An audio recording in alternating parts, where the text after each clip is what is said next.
1999 में Sierra Africa का एक देश गृहयुद्ध में तबाह हो गया है। आरयूएफ के एक झुंड ने शेंग के एक स्थानीय मछुआरे सोलोमन वेंडी को पकड़ लिया गया है, जबकि उसका परिवार वेंडी के काफी जान तोड़ प्रयासों के बाद भाग जाता है। वेंडी को एक क्रूर सरदार दरिंदा कैप्टन पॉइजन की देखरेख में एक हीरे की खदान में सौंपा जाता है।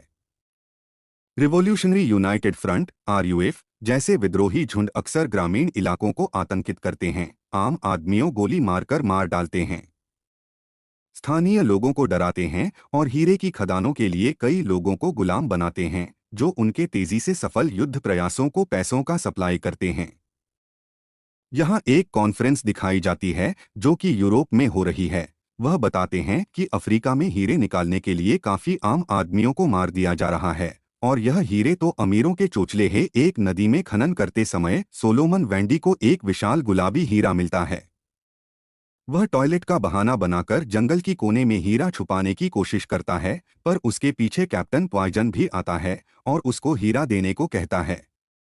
लेकिन तभी मिलिट्री वालों का अटैक होता है और कैप्टन पॉइजन वहीं पर ही बम हमले में बेहोश हो जाता है। हालांकि सोलोमन वेंडी वहां हीरा छुपा देता है और अपने आप को मिलिट्री के हवाले कर देता है। कैप्टन पॉइजन हीरा लेने का प्रयास करता है, लेकिन सरकारी सैनिकों ने क्षेत्र पर छापा मार दिया। पकड़े जाने से पहले वेंडी ने हीरा अच्छी जगह गाड़ दिया है। वेंडी और पॉइजन दोनों को सिएरा लियोन की राजधानी फ्रीटाउन में कैद किया गया है। साथ ही डैनी आर्चर अपने फिल्म का हीरो, एक रोडेशियन तस्कर और भाड़े का सैनिक जो लाइबेरिया में हीरों की तस्करी करते हुए पकड़ा गया था। ये हीरे एक भ्रष्ट दक्षिण अफ्रीकी खनन कार्यकारी और अंतर्राष्ट्रीय हीरा उद्योग के एक प्रमुख खिलाड़ी रुडोल्फ वान डी काप के लिए थे। नी आर्चर, सोलोमन वेंडी और दरिंदा कैप्टन पॉइजन एक ही जेल में बंद है। जब फिल्म के हीरो आर्चर को गुलाबी हीरे के बारे में पता चलता है, तो वह अपने और वेंडी को जेल से मुक्त कराने की व्यवस्था करता है। वह अपने नियोक्ता कर्नल कोएत्जी से मिलने के लिए केप टाउन जाता है, जो पहले रंगभेद युग के दक्षिण अफ्रीकी रक्षा बल में एक अफ्रीकनेर था। वह अब एक निजी सैन्य कंपनी की कमान संभालते हैं। आर्चर हीरा बेचना चाहता है ताकि वह महाद्वीप को हमेशा के लिए छोड़ सके, लेकिन कोएत्जी इसे आर्चर के विफल तस्करी मिशन के मुआवजे के रूप में चाहता है। हालांकि आर्चर कर्नल कोएत्जी के लिए असलन में काम करता है। डनी आर्चर सिएरा लियोन लौटता है। सोलोमन वेंडी का पता लगाता है और वह सोलोमन वेंडी को बताता है अगर वह हीरे को बरामद करने में डनी की मदद करता है तो उसे अपने परिवार को ढूंढने में मदद करने की वचन देता है, क्योंकि उसकी ऊपर तक पहचान है।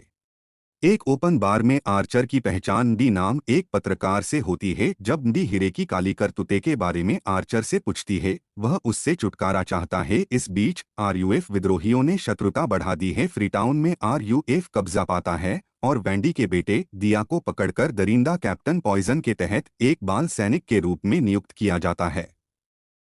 आर्चर और वेंडी बाल बाल बचकर लुंगी पहुंच जाते हैं। वहां आर्चर मेडी से मिलकर सोलोमन के परिवार को ढूंढने के लिए कहता है। इसके बदले वह मेडी को कुछ हीरे स्मगल की जानकारी देगा। दूसरे शिविर में पहुंचने बाद वेंडी एक शरणार्थी शिविर में अपनी पत्नी और बेटियों को देखता है और साथ फिर से मिल जाता है। उसे पता चला कि आरयूएफ ने उसके बेटे को ले लिया। मेडी शिविर में बहुत सी तस्वीरें निकालती है। वेंडी और आर्चर कोनों पहुंचने की योजना बनाते हैं, जहां वेंडी ने हीरा दफनाया था।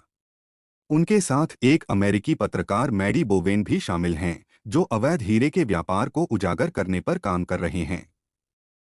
मेडी की मदद के बदले में आर्चर ने उसे अपनी कहानी के लिए आवश्यक हीरे स्मगल की जानकारी देने का वादा किया। आर्चर और वेंडी टेलीविजन पत्रकारों के वेश में मेडी और कोनों के लिए निकलते हैं, एक प्रेस काफिले के साथ यात्रा करते हैं।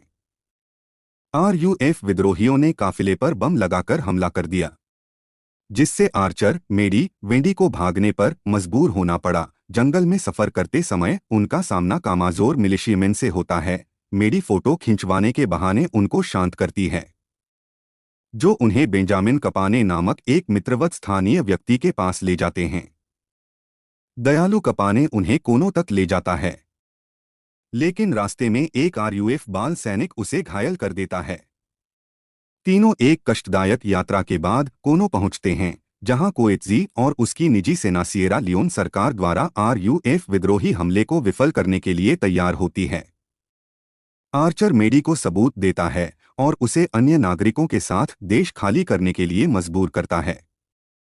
मेडी को एक सैनिक की मुलाकात के लिए पूछते समय आर्चर और वैंडी कर्नल कोएत्जी की सेना से हथियार और जरूरी सामान चुराकर गुलाबी हीरे को प्राप्त करने के लिए कैप्टन पॉइजन के शिविर की ओर निकल पड़ते हैं। रास्ते में दो व्यक्ति इस बात पर बहस करते हैं कि अंतिम लक्ष्य क्या है। आर्चर हीरा चाहता है, जबकि वैंडी केवल अपने बेटे को ढूंढना चाहता है। छावनी में आर्चर देखता है कि कैप्टन पॉइजन की झुंड में बहुत से हथियारबंद सिपाही हैं और काफी खतरनाक भी है। यह देखकर कि उनकी संख्या बहुत अधिक है, आर्चर सोचता है कि हवाई हमले से काम बनेगा। इस बात के लिए सैटेलाइट फोन के माध्यम से कर्नल कोएत्जी की सेना को फोन करता है। कर्नल कोएत्जी उसे सुबह तक रुकने के लिए कहते हैं, लेकिन सोलोमन वैंडी अपने बेटे को खोजने के लिए बेताब कैप्टन पॉइजन के डेरे में घुस जाता है और दिया का पता लगाता है। वह दिया को घर आने के लिए मांग करता है, पर दिया के ब्रेन वॉश करने के कारण उसने अपने पिता को पहचानने से इनकार कर दिया। वैंडी को पकड़ लिया जाता है। दूसरे दिन कैप्टन पॉइजन सोलोमन वैंडी को लेकर गुलाबी हीरे की तलाश में निकलना चाहता है। तभी कर्नल कोएत्जी की सेना हेलीकॉप्टर से बम बरसना शुरू कर देती है। उसमें बहुत से पॉइजन के सिपाही मारे जाते हैं। वैंडी कैप्टन पॉइजन को ढूंढता है और मार देता है, क्योंकि मिलिट्री के सैनिक आरयूएफ रक्षकों पर हावी हो जाते हैं। बीच में आर्चर सोलोमन वैंडी के बेटे दिया को बचाता है। कर्नल कोएत्जी दिया को बंधक बना लेता है और वैंडी को हीरा खोजने के लिए मजबूर करता है, लेकिन आर्चर को यह एहसास होने के बाद कि कर्नल अंततः उन दोनों को मार डालेगा, सोलोमन को कुछ कह देता है तो सोलोमन तैयार हो जाता है। वह गुलाबी हीरा ढूंढने के लिए कर्नल कोएत्जी और उसके सिपाही सोलोमन वैंडी आर्चर को लेके हीरा छिपाई जगह आ जाते हैं। होशियारी दिखाते आर्चर कोएत्जी को मार देता है। दिया कुछ देर के लिए उस जोड़े को बंदूक की नोक पर रखता है, लेकिन वैंडी उसे याद दिलाकर बात करने में सक्षम होता है कि वह कौन था। प्रतिशोधी मिलिट्री के सैनिकों द्वारा पीछा किए जाने पर आर्चर घातक रूप से घायल हो गया। वह काफी चलने के बाद उसे एहसास हो जाता है कि वह यहां से नहीं निकल पाएगा। आर्चर गुलाबी हीरा वैंडी को सौंपता है और उससे कहता है कि वह इसे अपने परिवार के लिए ले जाए। वैंडी और उसका बेटा आर्चर के पायलट से मिलते हैं, जो उन्हें सुरक्षित स्थान पर ले जाता है। जबकि आर्चर केप टाउन में मेडी को अंतिम फोन करता है, आर्चर मेडी से वैंडी और उसके परिवार की सहायता करने के लिए कहता है और मेडी को मरने से पहले अपना लेख पूरा करने की अनुमति देता है। सोलोमन वैंडी और मेडी बोवेन लंदन में मिलते हैं, जहां वे वैंडी काप ऑपरेशन के गंदे लेनदेन को उजागर करने के लिए एक गुप्त ऑपरेशन को अंजाम देते हैं। सोलोमन जिन भी कारपोरेशन के लोगों से मिलता है, मेडी उनके फोटो निकाल लेती है। सोलोमन वैंडी ने गुलाबी हीरे को 2 मिलियन पाउंड में बदला और उसके बदले अपने पूरे परिवार के साथ पुनर्मिलन किया।